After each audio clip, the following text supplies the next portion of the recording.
চাওক ৰাজেন গোহাঁই ডাঙৰীয়াই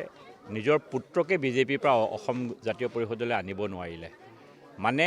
তেখেতৰ ঘৰতে তেখেতৰ কণ্ট্ৰলটো নাই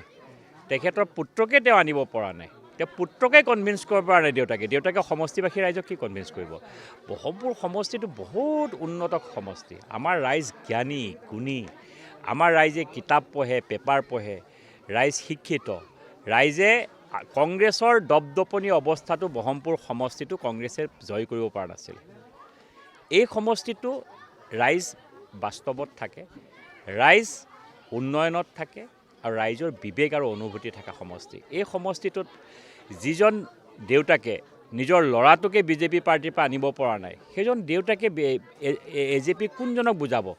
সমষ্টিৰ ল'ৰাবিলাকক গৈ বুজালে সমষ্টিৰ ল'ৰাবিলাকে কয় দাদা আপোনাৰ ল'ৰাজনকে আনিব পৰা নাই আমাক কিয় আপুনি কয় যে আপুনি অজাপা জইন কৰিবৰ কাৰণে তো সেইটোৱে অৱস্থা সেইকাৰণে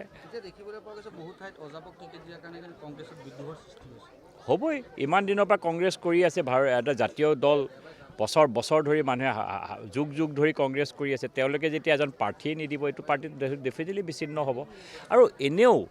গৌৰৱী অসমীয়াসকল কংগ্ৰেছ ত্যাগেই কৰিছে কোনো আজিও ৰাতিপুৱা মই প্ৰায় 500 মানুহ জইন কৰালোঁ চব কংগ্ৰেছী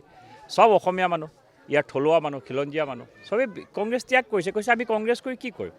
কাৰণ আমাৰতো কংগ্ৰেছ কৰি লাভ নাই ইয়াতে আমাৰ ইয়াতে কংগ্ৰেছ কৰা মানে আমি ইয়াতে কংগ্ৰেছ কৰিব যিজন আমাৰ সভাপতি তেওঁৰে পাকিস্তানৰ চোৰাংচোৱা এতিয়া পাকিস্তানৰ চোৰাংচোৱা সভাপতিজনক সেই দলটোৱে তেওঁকে স্থানান্তৰিত কৰিব নোৱাৰি এজন নতুন সভাপতি দিব নোৱাৰে সেইটো দলত মানুহেই নাই প্ৰাক্তন সভাপতি গুচিয়ে গ'ল এৰি পেলাই তে সেই দলটো কোনোবাই কৰিব নেকি আজিৰ ডেটত কংগ্ৰেছ অসমত শূন্য আৰু কংগ্ৰেছৰ ওপৰত ৰাইজৰ অকণো আস্থা নাই আৰু কংগ্ৰেছৰ লগত জড়িত যিকেইটা পাৰ্টি আছে সেইকেইটাতো আৰু নাই যিকেইটা আস্থা নাই মানে যেতিয়া মানুহে পানীত পৰে অসমত বিৰোধীৰ অৱস্থাটো এনেকুৱা মানুহ যেতিয়া নদীত পৰে বা পানীত পৰে কাষৰ দুবৰি বন্ধকে খামুচি নধৰে জানো এতিয়া কংগ্ৰেছৰ অৱস্থাটো হৈ গ'ল পানীত পৰা মানুহৰ কাষত পাৰৰ কাষত থকা দুবৰি বন্ধলৈ সাৰথি সেইকাৰণে কংগ্ৰেছ এতিয়া দুবৰি বনৰ দৰে পানীত পৰা মানুহৰ কাৰণে মুখ্যমন্ত্ৰী ডাঙৰীয়া আহিব আমাৰ সমষ্টিৰ ৰাইজ উল্লাসত আছে তেখেতে জন আশীৰ্বাদ যাত্ৰা আৰম্ভ কৰিছে জন আশীৰ্বাদ মানে ৰাইজৰ আশীৰ্বাদ বহমপুৰ সমষ্টিৰ লক্ষ লক্ষ জনসাধাৰণে প্ৰত্যেকজন জনসাধাৰণ যাব মুখ্যমন্ত্ৰীজনক আশীৰ্বাদ দিবলৈ সেইকাৰণে জন আশীৰ্বাদ যাত্ৰাত বহমপুৰ সমষ্টিৰ ৰাইজ